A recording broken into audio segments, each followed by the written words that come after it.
दिनांक 29/10/25 रोजी कल्याण तालुका पोलीस ठाणे येथे श्री उगमराम चौधरी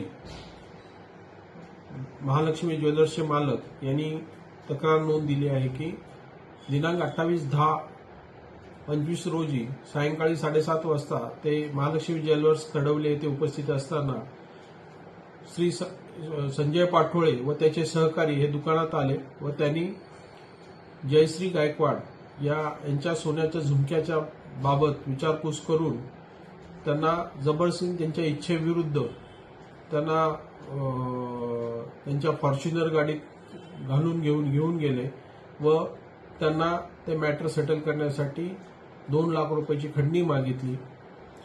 जर खंडणी दिली नाही तर त्यांना मारून दरीत फेकून देऊ अशी धमकी दिली। अशा स्वरूपाची तक्रारीवरून CR नंबर 630/25 गुन्हा दाखल झाला आहे। या गुन्ह्याचा तपास PSI डापोरे करत आहेत। माननीय पोलीस अधीक्षक ठाणे ग्रामीण डॉक्टर स्वामी सर यांच्या मार्गदर्शनाखाली PI गिरी कल्याण तालुका पोलीस ठाणे यांच्या टीमने तिन्ही आरोपींना गुन्ह्यात अटक करण्यात आले आहे। यामध्ये संजय पाठोळे, प्रतीक मारू व तेजस ठाकरे या 3 आरोपींना सदर गुन्ह्यात अटक करण्यात आले आहे। सदर गुन्ह्याचा पुढील तपास चालू आहे।